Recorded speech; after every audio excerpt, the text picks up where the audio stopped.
¿Qué tal? Muy buenas noches y bienvenidos una semana más al programa de salud de esta casa, A Cita Previa. Hoy nos acompaña una voluntaria testimonial de la Asociación Española contra el Cáncer, pero también les hablamos de los tratamientos para la artrosis de cadera, muy frecuente en nuestra población. Y vamos a aprender a respirar, uno de los actos más importantes de la vida, porque nos acompañará también Pilar para darnos algunos consejos y ejercicios de respiración. Comenzamos.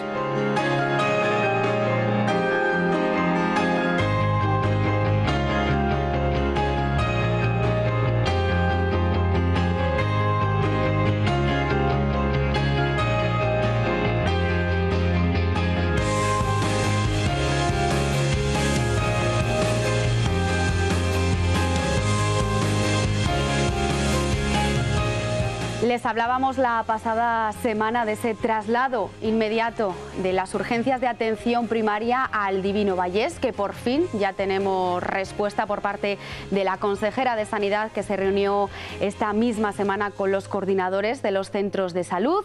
Un Divino Vallés que se abrirá al público, sus urgencias ambulatorios a los burgaleses a partir del 1 de marzo. Después de meses de idas y venidas, el traslado de las urgencias al Divino Vallés ya tiene fecha. Necesitamos informar bien a la población, explicar bien a la población lo que significa este punto de atención continuada, y se va a producir a primeros de marzo. Una solución que intentará mitigar el déficit de personal sanitario que afecta a nuestra comunidad y en especial a la provincia de Burgos. El déficit de profesionales es importante en toda Castilla y León, pero ha sido especialmente compleja en Burgos. La consejera asegura que este cambio mejorará la atención a los usuarios y la capacidad de los facultativos. Eso sí, pide a la población que sea consecuente a la hora de utilizar este servicio. Yo animo a las personas a que se haga un uso lo más racional posible de nuestros recursos. ¿Y qué quiero decir con esto? Que si yo pido cita para mi médico de familia y luego veo que se me ha pasado, quita la cita. Una jornada de negociaciones que para los profesionales médicos no termina con la mejor solución. Aseguran que confían en la palabra de la consejera y que aguantarán estos 15 días en el centro de San Agustín. Es un esfuerzo que va a costar sangre, sudor y lágrimas a los médicos. Y aseguran que el problema de atención primaria no es algo de ahora, sino que llevan reivindicando desde hace varios años. Un problema de falta de médicos que sobre todo se nota en los pueblos de nuestra provincia. Y es que esta mañana miembros de la Plataforma por la Defensa de la Sanidad Pública de Melgar han pedido directamente al delegado territorial de la Junta que amplíen el horario de la ambulancia de emergencias de su centro de salud durante las 24 horas del día. Vamos a recordar que ahora mismo no hay este servicio en esta zona durante la noche, cuando es imprescindible en una emergencia de riesgo vital. Este municipio cuenta con más de 2.000 cartillas sanitarias. La ambulancia allí sería muy efectiva porque, por ejemplo, un infarto, un ictus, que es primordial la asistencia inmediata. Entonces, pues hay que esperar a la de Villadiego, que esté o no esté, porque también tiene su población, y si no, la de Burgos. Entonces, ahí ya nos vamos entre media hora, 45 minutos de asistencia. Nos vamos ahora al Hospital Recoletas a hablar con un traumatólogo, porque la artrosis de cadera es una enfermedad degenerativa de la articulación muy frecuente en la población, así que vamos a ver cuál es su tratamiento. Jonathan, la artrosis de cadera es una enfermedad degenerativa bastante frecuente en la población. Sí, desafortunadamente nuestra población mayor, cada día con una más larga esperanza de vida, pues bueno, y cada día más activos, hace que esto vaya en prevalencia. Bueno, una gran problemática que tenemos hoy en día en nuestra población. ¿Cuáles son las causas que provocan esta enfermedad? Bueno, básicamente es un proceso degenerativo de la articulación de la cadera, conformado por dos huesos, y a medida que pasan los años ese cartílago va envejeciendo, por así decirlo, lo que condiciona una artrosis de cadera y con ello la provocación de implantar una prótesis de cadera. ¿Qué es lo que nota el paciente? ¿Cuáles son los síntomas? El paciente llega a la consulta y te refiere un dolor en la ingle, en el muslo, en el glúteo, que en ocasiones baja por la rodilla. Es un dolor mecánico, es decir, que aparece cuando el paciente se mueve, cuando camina, cuando sube, cuando baja. Y cuando la artrosis es muy severa, incluso puede ser un dolor en reposo. El paciente tumbado ya se queja de dolor. ¿A qué edad pueden aparecer esos síntomas? Después de los 55, 60 años aproximadamente. ¿Cómo lo diagnosticáis vosotros? Es el típico paciente que te llega a la consulta con el dolor en la ingle, de meses de evolución, que haces una exploración física y la cadera pues, tiene una funcionalidad alterada. Ahí ya lo sospechas. El diagnóstico definitivo sería con una radiografía de cadera. ¿Cuál es el tratamiento? ¿Cuál es la solución ante ello? Solución definitiva en un paciente mayor sería una prótesis de cadera. Previo a esto hay que siempre intentar un manejo conservador, analgésicos, antiinflamatorios, rehabilitación. Pero cuando ya el dolor ya no te deja vivir, pues la opción es la prótesis de cadera. Es decir, hay que pasar por un quirófano, ¿no? Sí, hay que pasar por un quirófano si el paciente se queja de un dolor que limita su capacidad, su calidad de vida, si afecta su calidad de vida, si corta su autonomía, es el momento de pasar por un quirófano. ¿Es complicada esa colocación? Es una cirugía que tiene una alta exigencia para el paciente. Hay que tener en cuenta que son pacientes mayores, muchos de ellos con patologías de base, donde hay que hacer una valoración prequirúrgica, un riesgo prequirúrgico, y con ello informar al paciente riesgos versus beneficios y luego tomar la decisión. Pero sí, técnicamente demanda mucho para el paciente, tanto antes como en el posoperatorio. ¿La eficacia de esa prótesis al colocarla? Mejora el dolor, mejora la calidad de vida, mejora la autonomía, el paciente vuelve a caminar, y ese es el objetivo. Que tengamos un paciente de edad avanzada funcional. No pretendemos que tenga la vitalidad que tenía hace 20 años, pero sí que por lo menos pueda caminar y no tenga dolor, básicamente. ¿Cómo es el posoperatorio una vez que es operado? Más o menos está ingresado 5 días, controlamos el dolor, vigilamos la herida, controlamos complicaciones y empezamos a darle funcionalidad a la prótesis. A las 24 horas lo sentamos. Al segundo o tercer día se pone de pie, el cuarto día camina, con muletas, con andador, ayudado por fisioterapia. Es decir, que la recuperación no es lenta, ¿no? O sea... No es lenta. El objetivo de la prótesis es la recuperación precoz, rápida del paciente y volver a la vida normal lo antes posible. Eso lo ayuda a una fase de rehabilitación, un mes más o menos, más lo que el paciente haga en casa. El paciente debe caminar, es su mejor rehabilitación, caminar lo que tolere y moverse, mover la cadera y haciendo actividades deportivas, físicas, fortalecer la musculatura, eso va a ayudar a que la cadera vaya mejorando.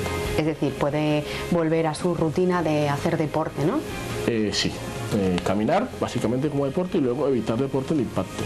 Al paciente se le permite nadar, se le permite el golf, por ejemplo, deportes de raqueta tipo pádel sin altas demandas, incluso algunos llegan a bailar, bicicleta, ¿vale? Y retorno a la actividad cotidiana, como por ejemplo conducir. Son cosas que el paciente lo agradece mucho. Lo único que para llegar a esa operación sí que se tiene que estudiar bien, ¿no? Los requisitos de cada paciente, claro, no a todo el mundo. No todos son candidatos a una prótesis de cadera. Como te dije, el riesgo, ¿no? Si es un paciente mayor, con muchas patologías de base, pues ahí tienes que hablar con el paciente, con la familia, si merece la pena o no pasar por un quirófano, ¿vale? Pero si es un paciente que su riesgo prequirúrgico es bajo o moderado, se asume el riesgo porque sabemos que la efectividad de la cirugía va a ser mayor. ¿Hay algún método de prevención? En cuanto a la artrosis, mantenerse activo, ¿vale? Afortunadamente hoy en día nuestros pacientes mayores tienen ese chip en la cabeza de la actividad, ¿vale? Caminar, una alimentación saludable y sobre todo tener muy bien controladas las patologías de base, porque eso hace que si necesita una prótesis, la recuperación sea mejor. Pues Jonathan, muchísimas gracias por atendernos. Gracias.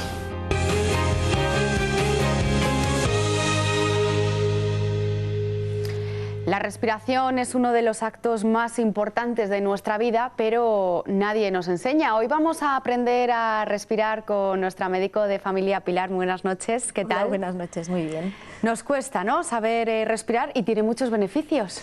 Bueno, a ver, respirar es un acto que es automático, que es vital y que nos sale desde el momento en que nos cortan el cordón umbilical, o sea que respirar sabemos todos, pero sí que es verdad que la función de la respiración es muy importante para nuestro organismo y el hecho de poder controlarla y de poder saber hacerlo bien, pues nos aporta muchos beneficios. ¿Cómo hacemos una respiración eficaz, Pilar? Bueno, a ver, primero explicamos un poco lo que es la respiración, ¿vale? Entonces, la respiración consiste en una inspiración. En esa inspiración inspiramos el oxígeno que nos pasa por toda la vía respiratoria, llega a los alveolos, que es la última zona después de los bronquios y los bronquiolos, y allí es donde se hace el intercambio gaseoso. Entonces se pasa el oxígeno y se coge el CO2, que es lo que luego se elimina en la expiración. Entonces, en una respiración normal, lo que conseguimos es que ese oxígeno pase a las células de la sangre y de ahí a las células de todo el cuerpo y haga unas acciones que son pues para dar energía, para nutrir nuestros músculos, para todas las funciones vitales de nuestro cuerpo. Entonces, si nosotros respiramos de forma muy precipitada y respiramos sin hacerlo bien, pues conseguimos que todas esas funciones de nuestro organismo se vean afectadas. Es decir, por ejemplo, es esencial respirar por la nariz. ¿Por qué? Pues porque en la nariz tenemos no solo los pelos, sino vellosidades y la mucosa nasal, que lo que hace es filtrar el aire. Se quedan ahí pues cuerpos extraños, polvito del aire, se quedan ahí las bacterias y se calienta el aire, se humidifica y se prepara para entrar a la vía respiratoria. Entonces eso hace que el aire que nos entre sea más sano. Si respiramos por la boca, eso es peor, porque no se nos filtra, tragamos más tóxicos, tragamos más bacterias y además no está preparado para nuestro aparato respiratorio, y eso hace que tengamos más infecciones respiratorias, amigdalitis, infecciones y que no sea eficaz la respiración. Entonces es muy importante aprender a respirar por la nariz, que es como debe ser, ¿vale? Entonces, normalmente utilizamos el tórax para respirar. Cogemos mucho aire, se nos llena el tórax, se llenan las costillas y luego, una vez que se hace el intercambio gaseoso, expiramos el aire. Pero si nosotros intentamos pensar en una respiración mejor, lo que tenemos que hacer es intentar respirar con el abdomen. Es complicado, ¿verdad? Sí, es complicado, pero aunque solo lo hiciéramos 2 o 3 veces al día, nos vendría muy bien para todos. Nos vendría muy bien porque además de que te ayuda pues en muchas funciones de nuestro organismo, también nos ayuda a relajarnos y a estar un poco más tranquilos y a estar mejor en general. Incluso para el deporte también es muy importante el poder respirar bien y el hacerlo bien. ¿Y cómo es la respiración abdominal? Pues exacto, bueno, que la gente se lo va a estar preguntando, así que vamos a hacer ese ejercicio, háganlo en casa. Eso es. Cogemos el aire por la nariz y lo que hacemos es poner nuestra mano en el abdomen y que se nos llene bien de aire el abdomen. No solamente las costillas, sino también el abdomen. Con eso conseguimos que el diafragma nos baje.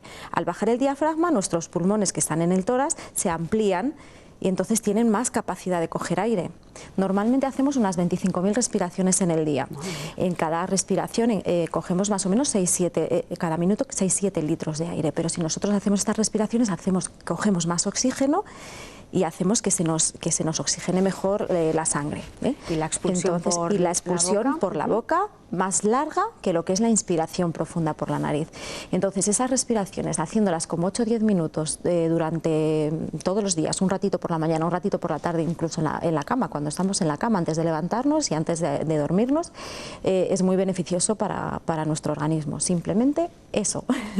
La gente, ay, 8 o 10 minutos. Bueno, que no es nada, para esos beneficios, ¿no? Que nos has contado, que te vas a sentir incluso más tranquilo, ¿no? En momentos a lo mejor de ansiedades. Sí. Eso es, incluso nos ayuda a relajar la musculatura y nos ayuda en muchas funciones endocrinas y en muchas funciones de nuestro cuerpo.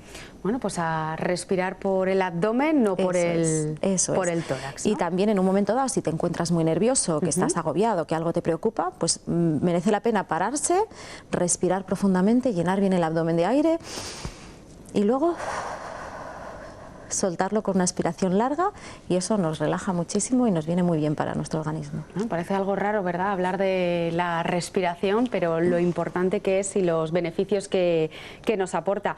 Ya saben que si tienen cualquier consulta nos pueden enviar un WhatsApp a ese número de teléfono que vamos a dejar en pantalla, el 699-963-709.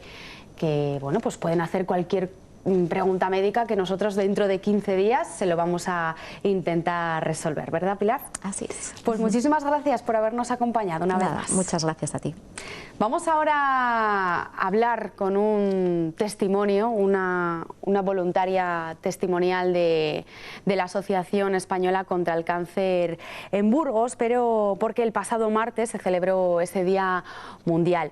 Y es que el coste del cáncer en España supone, fíjense, 19.300 millones de euros. El sistema sanitario asume el 55%, pero el 45% restante corre a cargo de todas las familias que tienen que pasar, ¿no?, por este proceso. La Asociación Española contra el Cáncer ofrece algunos servicios y uno de ellos son pisos de acogida, que en Burgos también hay. Vamos a verlo. Eva María vive en Medina de Pomar, a 82 kilómetros del Hospital Universitario de Burgos, donde recibe tratamiento para superar su cáncer de mama. A eso hay que añadirle que no puede conducir debido a un linfedema que le inmoviliza el brazo. En mi tratamiento serían 3 semanas, es decir, y tendría que venir todos los días. Yo la rehabilitación ahora mismo la tengo a las 8:30 de la mañana. Todas estas dificultades hacen que para ella sea fundamental disponer de un hogar cerca del hospital. Lo que necesitas es descansar y estar tranquilo.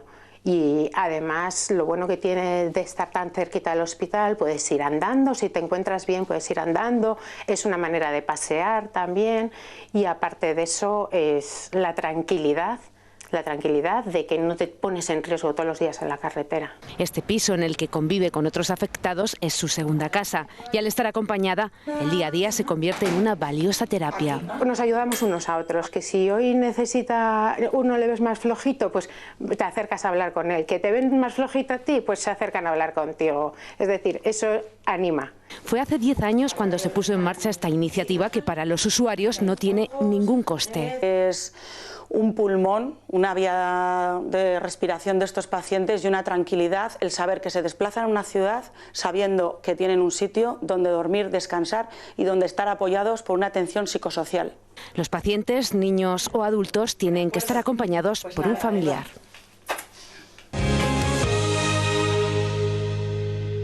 Como estamos viendo, el voluntariado es muy importante en la Asociación Española contra el Cáncer. Hoy le vamos a hablar, bueno, pues de personas que están dispuestas a compartir su experiencia. Mariluz, nuestra siguiente invitada, lo sabe bien, lo que se siente, bueno, pues cuando una persona pasa por diferentes tratamientos para decir adiós a esta enfermedad, porque, bueno, pues ella lo ha vivido. Muy buenas noches, Mariluz. Hola, ¿qué tal? Noches. Bien. Te diagnosticaron en el año 2015 un cáncer de mama, ahora recuperada, ¿verdad? ¿O se puede decir así? Sí. De todos esos tratamientos, o por los les hemos dejado ya de lado. Y bueno, decidiste hacer algo que yo creo que tiene mucha valentía, ¿no? Y es acompañar, ¿no?, a esas pacientes que estaban viviendo o están viviendo en esa misma situación, ¿no? Cuéntanos, María. Sí, yo formo parte del voluntariado testimonial. Lo que hacemos es prácticamente en el momento de la operación, que es un momento... Es el principio, es lo más duro, el primer momento que el primer momento que pasas por una operación. Entonces nosotros lo que hacemos es, siempre con el consentimiento de la paciente, hacemos una visita, le hacemos en el hospital cuando están en su primer ingreso. Vamos una psicóloga y una voluntaria. ¿Y qué hacemos? Pues compañía, les acompañamos y les dejamos que ellos pregunten las dudas que tengan, nos cuenten lo que quieran. Y siempre es una perspectiva de mostrar cómo se supera. O sea, cuando tú estás en la cama recién operado y ves una persona que ha pasado por lo mismo que tú, sabes que te entiende, que tiene todas las dudas que tú puedas tener, le puedes preguntar lo que quieres. A veces no preguntan nada. También sirve para que se puedan desahogar un poco, porque cuando pasamos por un cáncer, lo primero que tienes que hacerte siempre la fuerte, con tu familia tienes que contener un poco la lágrima. Entonces, cuando te sueltas y puedes tener el apoyo de otra persona que sabe perfectamente por lo que estás pasando y te puede aclarar, porque al principio son todo dudas, ¿no? Pero cuando ya lo has pasado, tú ya lo sabes. Entonces, es la forma más directa de poder hablar con alguien que te entienda. Dudas que vosotras resolvéis de otra manera que los médicos, ¿verdad? Sí, claro, los médicos es algo más técnico, son profesionales, aquí en Burgos tenemos un equipo fantástico, yo estoy encantada, para mí el trato fue genial, pero es otra cosa, él es el profesional.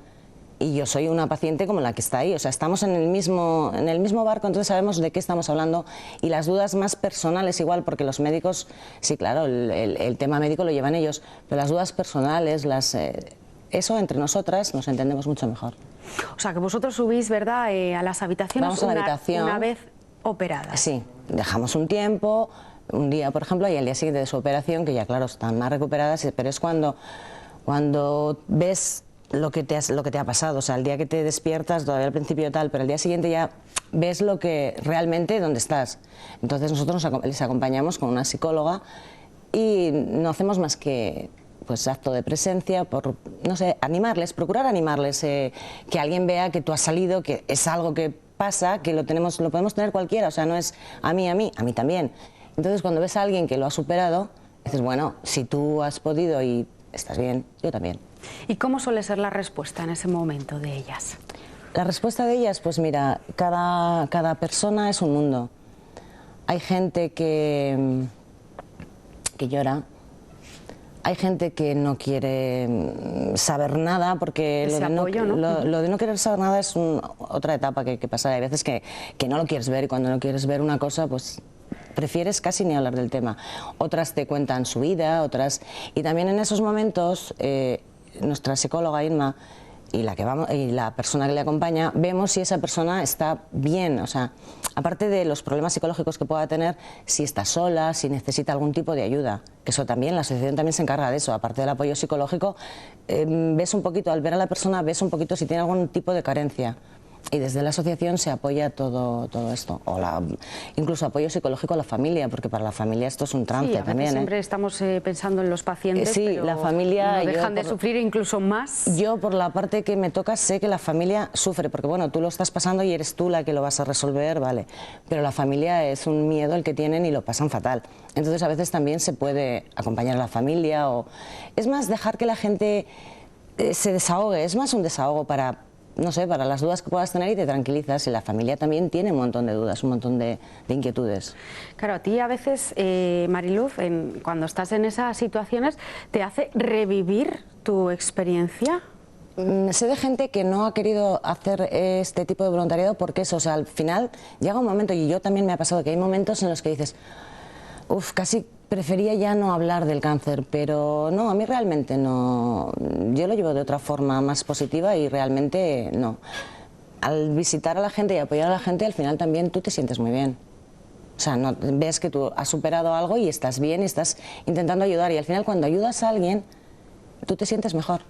Recibes más tú casi que la persona a la que estás ayudando, y eso te hace siempre sentir bien, y en este caso de este tipo de enfermedad, cuanto mejor te sientas, funciona todo mucho mejor. ¿Tú cuándo decidiste ser voluntaria?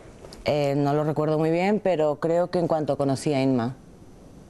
Porque o sea, cuando a ti te a mí me hicieron la visita, claro, yo cuando me operé y tal, te ofrecen el apoyo psicológico, porque cuando es una mastectomía, por ejemplo, verte la primera vez, a veces necesitas, el impacto visual es duro, entonces a veces necesitas un apoyo. Pero yo vi a Inma y a los pocos días creo que dije, bueno, bien, vamos a ver qué tal, y empecé enseguida además. O sea, que tú sí que quisiste, ¿no? Esa ayuda, no tuviste, por ejemplo, como has comentado, ¿no? Sí. Hay gente que tiene ese rechazo también a ir a la asociación, sí, por miedo a, no sé, a lo mejor no ser positivos, pero meterte en el mundo del cáncer, como que lo vas a sentir más, o lo vas a padecer más, o lo vas a sufrir más. Hay gente que lo quiere olvidar, o que hay mucha gente que ni siquiera lo dice que tiene cáncer. O sea, el cáncer es una cosa, está todavía un poquito así. Hay gente que no quiere ni oír hablar del cáncer, aunque lo tenga. Yo pienso que por mucho que yo no diga lo que tengo, sé lo que tengo, y no, ni me afecta más, ni lo voy a tener más por relacionarme con gente y por ayudar a gente. No, yo en mi caso me sienta hasta bien, me sentaba muy bien. ¿Tú ahora estás recuperada emocionalmente, sí, físicamente?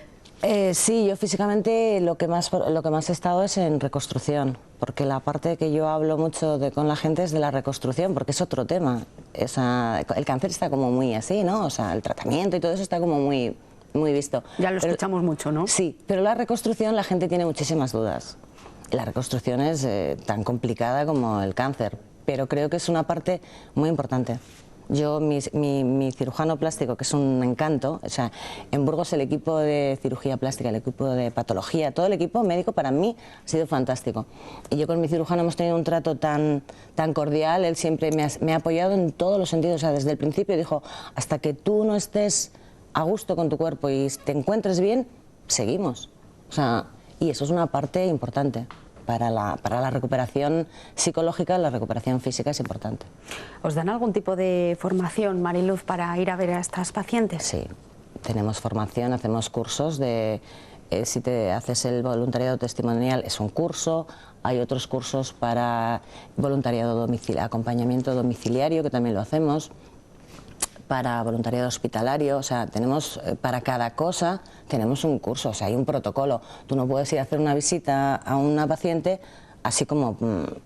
No, hay que seguir unas pautas, hay que tener muchísimo cuidado. El respeto del dolor que está teniendo esa persona es importantísimo, es algo que hay que prepararse antes, porque no puedes invadir invadir el espacio de la persona, no se puede, o sea, es algo que no. Y en manos da cursos y hacemos cursos online, o sea, estamos preparadas. Estamos viendo aquí, por cierto, unas imágenes que han visto hace unos minutitos, que esto es también otro tipo de voluntariado, y es que, bueno, también lo pues, conozco, también lo he practicado, por las mañanas, ¿verdad? Se va con un carrito a, bueno, pues a dar esos desayunos a pacientes que están esperando, ¿no? En las salas. A oncología, a radiología y a hematología, llevan unos caramelos, unos cafés, y claro, lo visible de esto es el café. No, realmente estas chicas que encima tienen una dedicación plena porque están toda la mañana en el hospital. Yo realmente no tengo tiempo. Pero aparte del café que llevan, que yo creo que hay gente que estás allí 4 horas y un cafecito te viene muy bien, ellas hacen un poco un visionado de cómo está la gente también.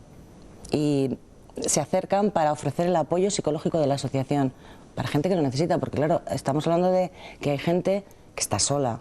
Y la soledad en esta enfermedad es muy dura. Entonces, desde ahí también ellos visualizan si alguien tiene algún tipo de problema. Es decir, que el apoyo de la familia es importante, ¿no? El apoyo de la familia en esto es vital, pero no todo el mundo tiene la suerte. Yo, por ejemplo, tengo una familia enorme, me han apoyado siempre, he estado siempre acompañada, pero reconozco que hay gente que no tiene. Entonces, la asociación también se encarga de que la gente que está sola, se hacen visitas domiciliarias, o sea, vas un par de horas a casa de alguien que está solo, o para ver que tenga todo cubierto, todas sus necesidades cubiertas. O sea, nuestra asociación hace una labor que va mucho más allá de lo que la gente cree. Es que hay de todo. O sea, qué bueno tener gente como vosotros. Además tú, Marilu, fíjate que acabas de también, bueno, pues saliste, ¿no?, en ese momento de esa operación, también con tu momento, y decidiste, ¿por qué no o sea, a pesar de esa recuperación, seguir transmitiéndolo, tu experiencia, ¿no?, a la gente, a pesar de que tú también te estabas recuperando? Sí, pero yo creo que eso además facilita la recuperación, porque te comento que cuando estás ayudando a alguien te ayudas más a ti, o sea, te sientes bien, y cuando te sientes bien funciona todo mucho mejor. El cáncer, el estado psicológico de la paciente o del paciente es importantísimo, y sentirse bien es una parte fundamental para la recuperación. Y con esta gente te sientes bien porque te aportan muchísimo. O sea, y luego la asociación es como una familia, o sea, hay gente con una dedicación plena en ello, o sea, es que lo viven. Tenemos un grupo de WhatsApp con el calendario, o sea, una cosa de verdad increíble. Bueno, pues esto también es bueno, pues para transmitirles, ¿no?, a gente que pueda estar padeciendo esta patología, que estáis ahí. Sí, es importante que lo vean, porque a lo mejor no llegamos a todo el mundo. Y sí, es importante que sepan que hay muchísimos apoyos que no son tan conocidos. O sea, es que te podría decir, desde prestarte una peluca a llevarte al médico. O sea, hay acompañamiento a tratamientos. Te podría decir que hay de todo, hay pisos para la gente que viene de fuera, que es muy duro venir de fuera, tienes que con un familiar, no tienes dónde meterte, hay pisos de apoyo, o sea, es una asociación que tiene... Y luego pequeños consejos diarios, además, bueno, pues también quedaréis por los tratamientos que se realizan. Sí, porque ya digo, es una cosa que estamos es como un grupo de, no sé, es como una familia, es todo fantástico, es un grupo fantástico, de verdad. Pues Mariluz, muchísimas gracias por habernos acompañado esta noche. Nada, a vosotros. Nos vamos a seguir también ahora en el Hospital Universitario de Burgos y hablar, bueno, pues de otro de los servicios, o mejor dicho, la profesional que lleva ese servicio importante para sus pacientes. Les hablamos de las personas ostomizadas. Se atiende, el pasado año se atendió en el hospital a cerca de 70. Visibilizar este problema ayuda a los pacientes a seguir afrontando con naturalidad su vida diaria. De ahí esa exposición que hay en el hall del hospital, que es itinerante, de héroes y heroínas, que ha llegado pues a través de 14 historias. Enfermedades como el cáncer de colon o traumatismos graves pueden requerir a que los pacientes tengan que pasar por una ostomía. Es una consecuencia de una enfermedad producida generalmente por lesiones, habitualmente por lesiones tumorales, como pueden ser tumores de recto, otro tipo de patologías. Un problema que puede ocasionar un fuerte impacto psicológico para la persona portadora de un estoma. Por ello, estos 14 héroes y heroínas muestran que pueden seguir con su vida como lo hacían antes de la intervención. Les impone una gran cantidad de estrés porque les da un miedo, una inseguridad y no saber con qué se van a encontrar diariamente. Produce una gran agresión importante en su cuerpo, con lo cual hay una gran importancia en sus relaciones psicosociales y afectivas. La atención sanitaria a estos pacientes es imprescindible para asesorarlos en todo su proceso dentro y fuera de los centros sanitarios. El Hospital Universitario de Burgos cuenta con una enfermera estomaterapeuta, protagonista también de esta exposición itinerante. Lo que nosotros pretendemos es que ellos al final su vida sea lo más cómoda y sea lo más fácil posible, con lo cual intentamos que la bolsa sea lo que menos importancia tenga en su vida. El hospital atiende a cerca de 70 personas ostomizadas. Pues nos despedimos. Más salud, ya saben, la próxima semana aquí en La 8 Burgos. Gracias, como siempre, por acompañarnos. Chao.